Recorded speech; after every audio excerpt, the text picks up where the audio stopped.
It's time for another episode of Local Roots. Hi, I'm Todd Studer.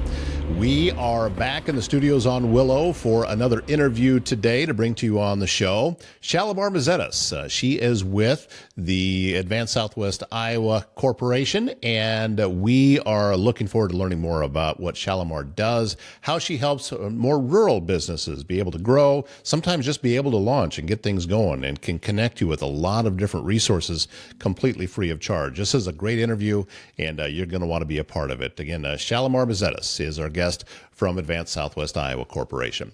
Castle and Associates of American Family Insurance is your local insurance provider for all of your home, auto, life, business, and farm insurance needs with 4 convenient locations. They're in Trainer, also in Council Bluffs, Bellevue, and in Elkhorn, which means they're local and in your neighborhood, ready to help you navigate the complexities of insurance today. Travis and his team will educate, advise, and simplify insurance, all to protect those things you cherish most.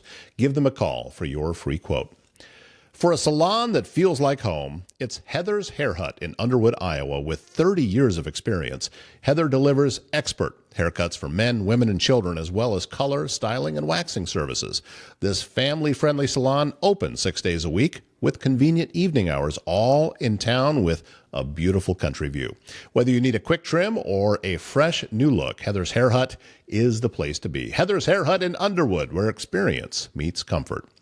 And emergencies happen, and that confidence can save lives. Ready Responders 130 provides professional CPR training for individuals, businesses, and community groups, so you know exactly what to do when it matters most.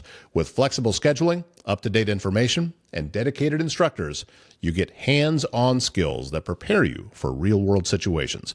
Whether at work, at home, or out in the community, Ready Responders 130 gives you the tools to act fast and act smart.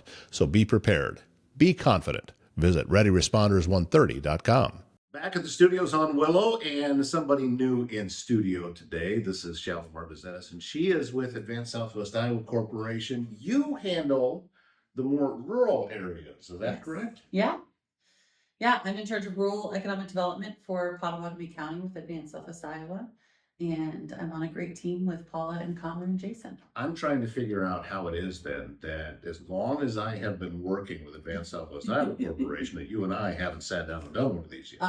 I feel like it's a gross miscommunication in hair and life not working out that way. I'm not sure how it all happened, but I'm very grateful that you made the trip up here. What do you think of the place? I mean, obviously we're a work in progress. The new studio is going to be incredible. I think it's really neat. It's a neat vibe that you have going on here. The lobby is beautiful downstairs. Yeah. I love anything old that we can reinvigorate and bring back to life and have new life in. Now the park building is over 100 years old. Yeah. And that's actual gold in the ceiling that's down there in the lobby. If it was my studio, if it was me, I would just say you would have filmed downstairs in front of that chandelier, and I would have been much happier. That would have been cool. A lot of traffic coming by. Big chandeliers. I think I have 13 in my house. So, really? Yeah. Wow, I like them. A lot. It's a problem. Yeah. Talk a little bit about what it is specifically that you do. I mean, what is your day-to-day job like? Well, that's my favorite part about my job is that my day-to-day is never the same. It's never one thing after the other, or there's not a logical next step, which I really enjoy. My job and what I am graded on is making sure that businesses are happy, healthy, and thriving in rural Potawatomi County, and ensuring that businesses that want to locate in rural Potawatomi County can do so seamlessly and with the appropriate support. So that looks like a lot of different things. I've had projects that we worked on, an expansion project that a company was expanding, and it was a actual billion-dollar organization.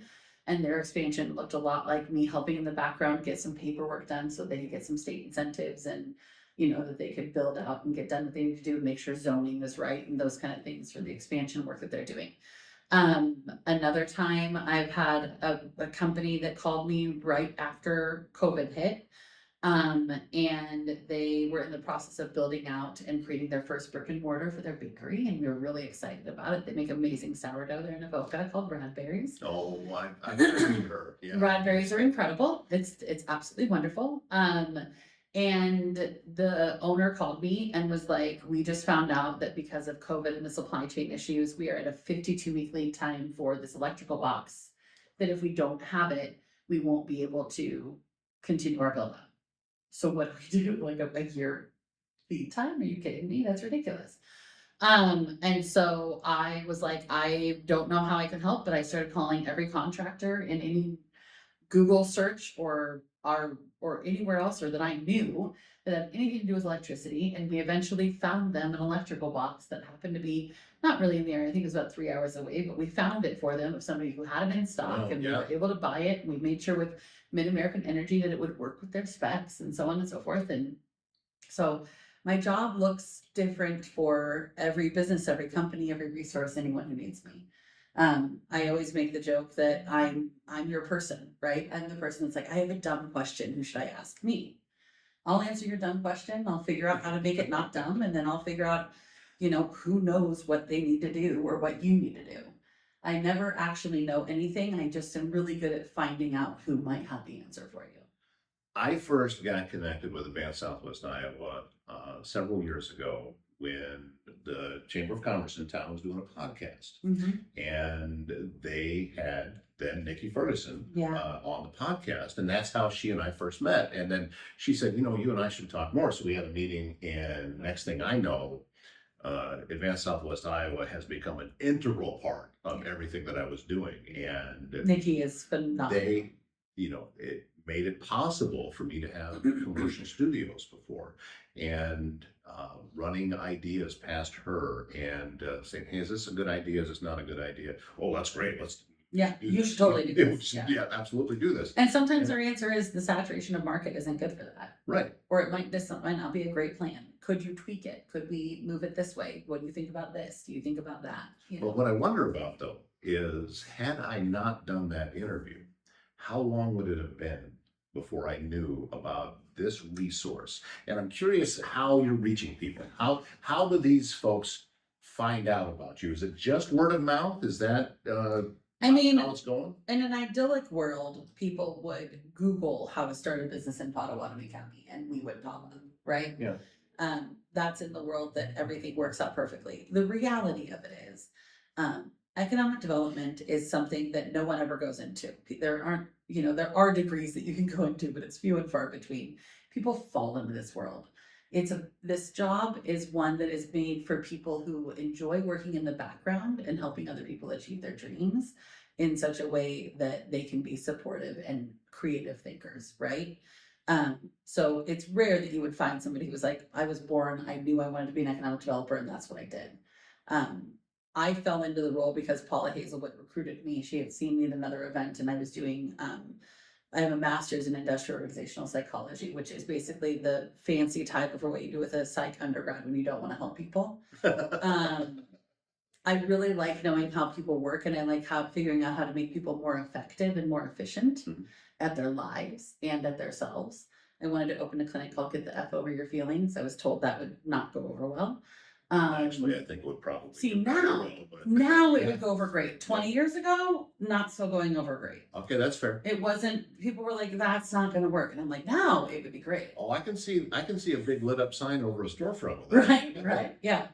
But what I do now is even better because I get to help people achieve their dreams, and I also get to. My favorite thing is, and why I love rural, is that I get to invest in the rural communities. I get to invest in these towns that are the lifeblood of America, of where America starts. And I still have Mayberry in my very own home backyard. And I really care that Mayberry survives. I care that Mayberry doesn't turn into every other city in the country. I want Mayberry to stay small. I want things to say intricate, and everybody, and you are friends with everybody, and you're perfectly fine having your kid go outside and play by themselves, and they can walk down to the country store by themselves and they'll be perfectly fine.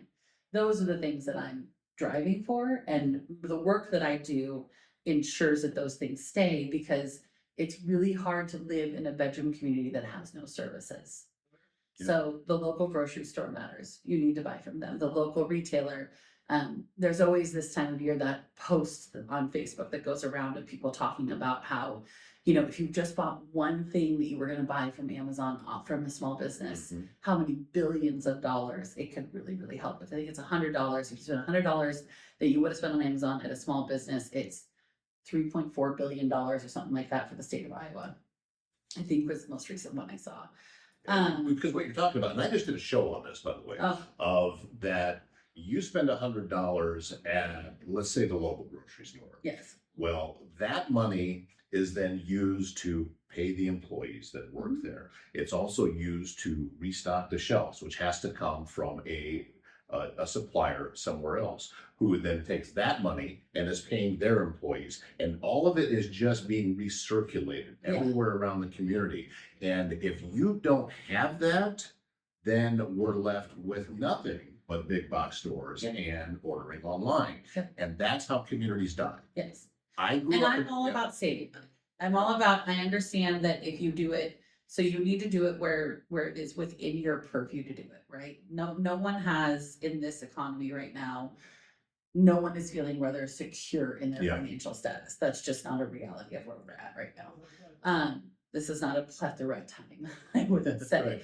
Right. But in the places that you can, for instance, I had an idea that I really wanted to give my mother an apron for Christmas. She loves her apron. She literally brings it back and forth between Denver and here when she comes back and forth.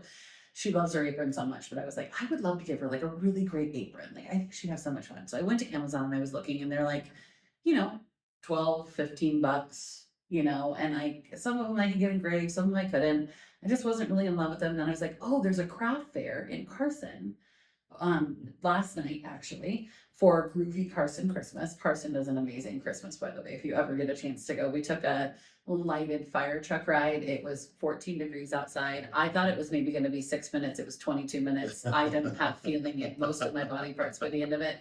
But it was absolutely fabulous and it was incredible. And the fact that they go all out like this, and I mean, there was probably 400 people there. It was phenomenal. And then I was like, oh, Carson Christmas has that craft fair that goes on at the same time as Carson Christmas. I bet you I could find an apron there. And lo and behold, I found a beautiful apron. Now, instead of the $12, it was 15. But really, I have it in my hand. I got to touch it. I got to feel it. I got to see what kind of quality it was. It was handmade by this wonderful woman. And it has so much more of a story and a history, right? That's So what it's those that's little it. shifts that you can make. That's what that $3 paid for. Yes. Is now when you give that away as a gift, a story comes with it. Yeah. It's more. It's not just I found it on Amazon and I thought you'd like it. But there's something behind it. You Yeah. learn a little bit about the person that made it. The story about the lighted fire truck as you were there doing it. All of that goes along with it. Yeah. I talk all the time, and I said it's probably going to happen every show all the way through December. That shop local, shop small, shop in person, because we lose so much. Yes, it is easier to sit and just have boxes delivered. It's easier. I get it. But we lose so much of our personal experience. When I was a kid, going out Christmas shopping was a huge deal, even if I wasn't the one doing it. Parents went out, we knew what they were doing, Yeah.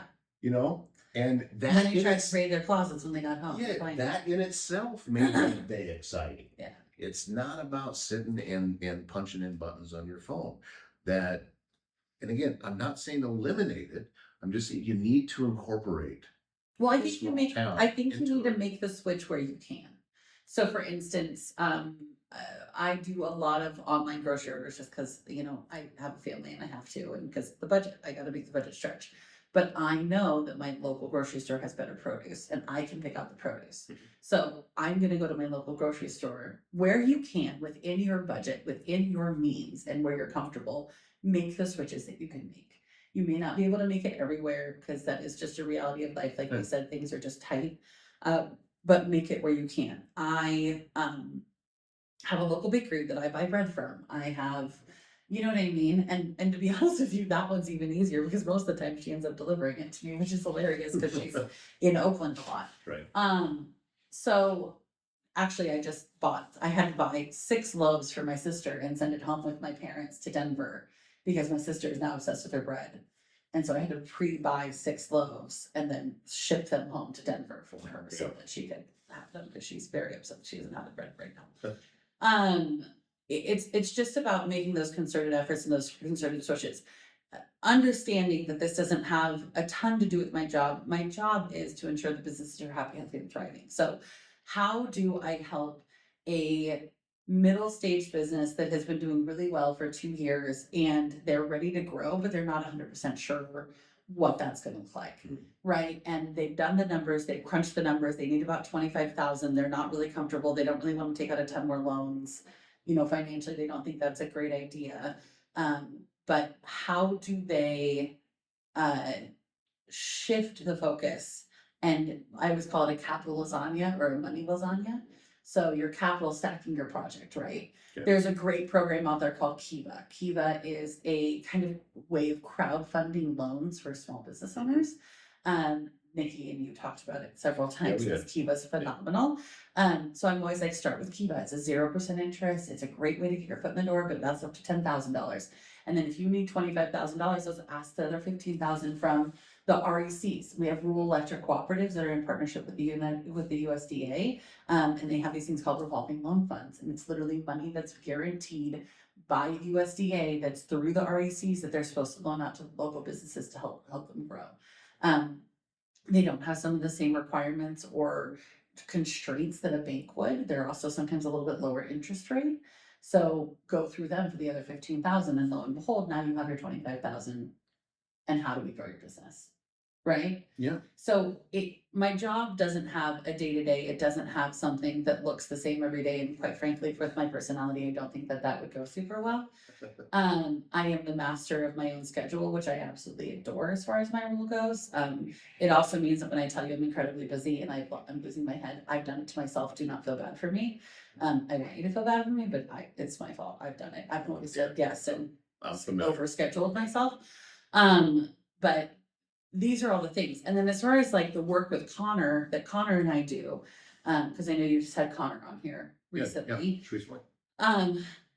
We work in tandem when it comes to rules. So Connor does entrepreneurship and small business in Council Bluffs.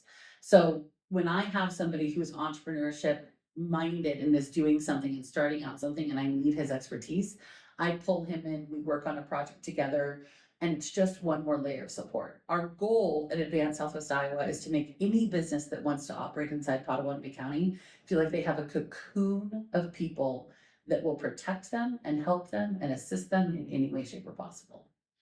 Well, I think you are accomplishing it, because when I go around to some of these smaller communities and I see what's happening and I see new businesses going in. As we are recording this, I was in Avoca last night at an event with with that Rude Awakening. And you look along. I love Rude Awakening, by the way. Their dirty chai is.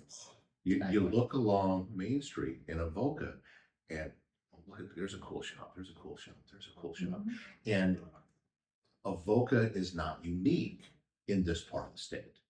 That we see those types of businesses popping up in a lot of other communities.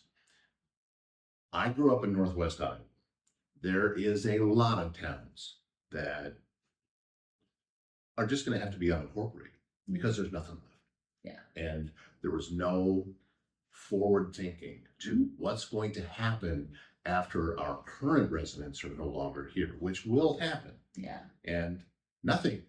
So the houses sit empty and they fall down, and towns have 30 or 40 people in them. And it's just, there's no industry around, and it's really sad to drive around there. But in Southwest Iowa, I see community after community that is growing. And by growing, I mean, maybe the population is not jumping by huge leaps and bounds, but the business community is. Mm-hmm. And we're seeing these new shops go in. I'm of the generation that everybody was scared that Walmart was going into every town of 5,000 people or more, and what's going to happen to main streets. And it did cause a problem. It still is, yeah. But how do you compete with that? You specialize. You put in these different shops that you can't get in a big box. Well, also then you pivot, right? Yeah. That's the other part that I think we are strategically and interestingly designed to be able to do for you, which is I own a restaurant, and I don't actually own a restaurant, I'm just saying theoretically. I own a restaurant and I'm killing it at lunch. I see a lot more people during the day, but dinner is not doing well. Okay, shut down dinner. Maybe try breakfast. Shut down dinner, have breakfast, see if you're a breakfast lunch crowd. And that's what you can handle. But this is the number one word in all of business is pivot. Yeah. Where do you pivot? How do you move micro steps to figure out where your niche is, where your market is, and how to actually do what you need to do? There's, owning a small business and being your own boss, everyone thinks is this like idyllic dream. It is incredibly hard work. It takes a different kind of human being to be able to run their own business and to do their own thing. To do it successfully. And to do it successfully. And I gotta tell you, they need all the support they can get, and that's what you're here for. That's the reason the Pot County Board of Supervisors pays for my role, is so that I can assist with people starting their dream, continuing their dream, building their dream, bigger businesses moving into us. We have those people that are so against a bigger corporation coming into somewhere in rural America and rural Potawatomi County. Those are the businesses. If they bring people in, you're going to be more people that drop by your store, that grab things, that, that matters. It really does. And we need to be open to the growth and development as long as it fits within the correct purviews. And you have local government to make sure that it fits within the correct purviews. So, really massaging that and figuring out what is the best way to approach that and how is the best way to navigate that is what my role is. So it's a multifaceted, very, very strange job. And when somebody asks me what I do, it's hard to describe, which is the reason I say I'm in charge of making sure businesses are happy, healthy, and thriving. Because at the end of the day, that's what the goal is that people enjoy doing business in Potawatomi County more than any other county. So if someone is watching this and they say, you know what, I could use some of those tips and I could use some of that advice, what's the best contact way? How do they get it? Email, text, call, send a carrier pigeon. We're at advancedsouthwestiowa.com. We do have a really great website that you can get in touch with us on that. All of our contact information is on that as well. Get in touch with Todd, or just, find me however you need to find me. If Todd wants to put my contact information up at the bottom of the screen, we can do that too. Yeah, we'll put it in the description. We'll get it in there, and please feel free to reach out. I can text, I can call, I can do whatever.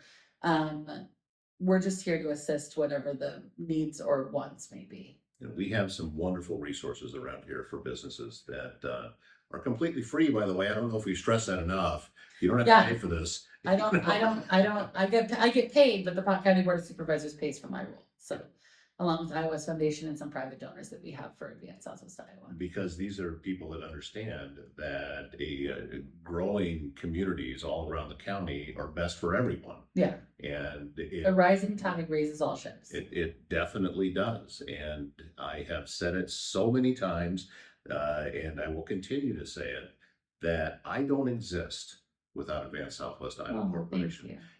Everything that your organization has done for me has made it possible all the way up to where I am right now, that this path wouldn't be where I'm at. Before I got involved with Advance, I had to go because I had my accountant said, you need to separate your finances because I was doing a lot of voice work on the side. Mm-hmm. So I said, all right, well, I'm going to form a business account. My bank said, we can't just give you a business account. You have to have a business entity in order to be on there. So I went to the county and I filed for Todd Studer Productions with Potawatomi County. And that's how I started. And my job was going to be audiobooks. And I was going to audition for audiobooks. That day to day, I'd put out 20 or so and then just record audiobooks. That was going to be my job.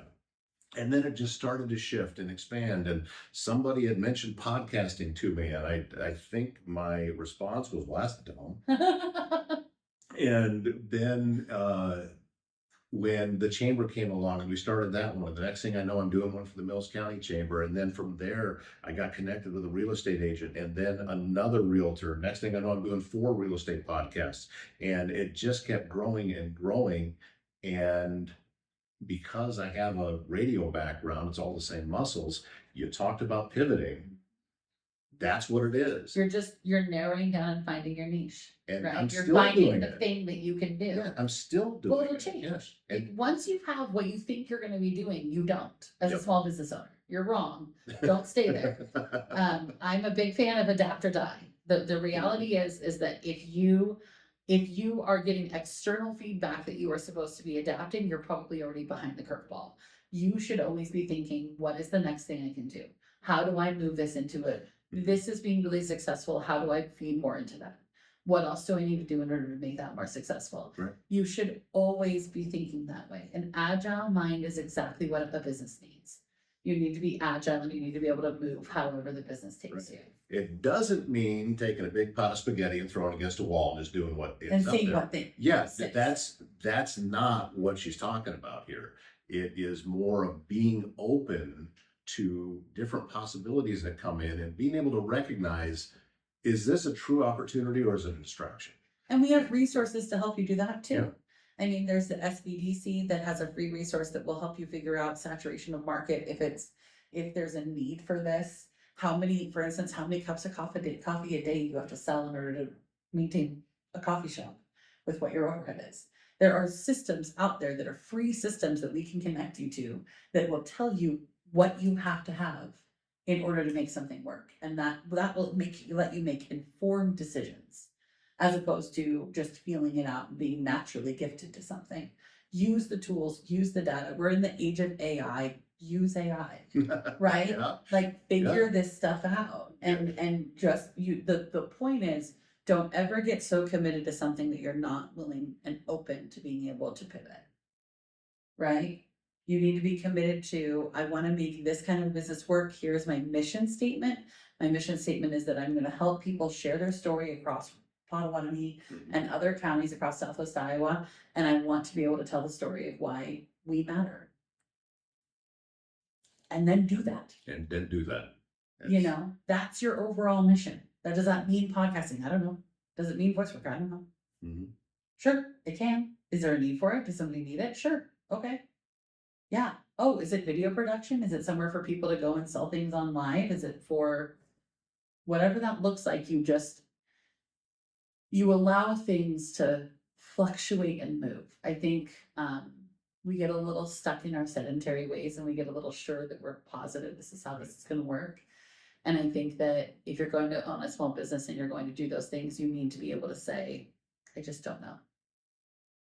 I think that's great advice. So, I also think I'm going to give you a piece of advice. yes. Just drop your last name and go with Shalimar because you're the only one that I know ever. Yeah. And just be Cher. Yeah. Only your Shalimar. 9 times out of 10, that's what I do. When I introduce myself, I never say my last name, mostly because I say Shalimar, they black out a little, and then they make the assumption that my last name's going to be easier, and then I say Mazetis, and they go full blank. And the number of times I've gone to be like, it's Shalimar again, just so now I just say Shalimar. I don't even say the last name. I sound like a car, an expensive car, which checks out for who I am with all of my chandeliers, but I do sound like a car. Yeah, the Shalimar by Peugeot. Yeah, exactly. Yeah, she's great. She's expensive. Self-maintained, but expensive. Thank you so much for coming up here today. Thanks for having me. I appreciate the great advice and also the encouraging words that you've shared with us since you've been up here too. So if this is the last time you come up here, I'm going to be mad. Sounds great. I'm in. So make sure. I've got 3 more ideas already. Perfect. Ready for you when we get off. All right. So. Thank you so much. We'll talk to you again soon. Thank you. Thank you, everybody, for listening. Celebrate the season with Frosting Inc. in Walnut, Iowa, your hometown stop for irresistible holiday treats and unique local gifts. Pre-order now from the Christmas menu and don't miss the customer favorite chocolate-covered cherries that sell out every year. If you want those orders in, they have to be in by tomorrow. Frosting Inc. is open Wednesday through Saturday with fresh-baked sweets, custom orders, and merchandise from local vendors that make perfect gifts. You'll also find them at craft fairs across the area, spreading holiday cheer one treat at a time. Make the holidays sweeter with Frosting Inc. in Walnut. HR Helix delivers fractional HR leadership and strategic people solutions for professional firms across our region, including Southwest Iowa. Founded by Amy Luckenbill, HR Helix helps growing organizations that have outgrown DIY HR but don't need a full-time executive. From compliance and culture to performance and structure, HR Helix turns complex HR challenges into clear, confident action. Their approach is simple: old school smart, next gen savvy. If your business is ready for better systems, stronger teams, and leadership support that fits, visit hrhelix.com. Structure, strategy, and support. And Local Roots brought to you by Dave Lawrence, your Edward Jones financial advisor. Learn how he can help you reach your financial goals. Visit edwardjones.com for more. Edward Jones, member SIPC. That's going to wrap up today's show and wrap up the week. Thank you so much again to Shalimar for being a part of things. I'm just calling her Shalimar from now on. That's it. Yeah, just like Cher, it's Shalimar. And great to visit with her, and I'm looking forward to having her back on the show. My name's Todd Studer. Have a great weekend.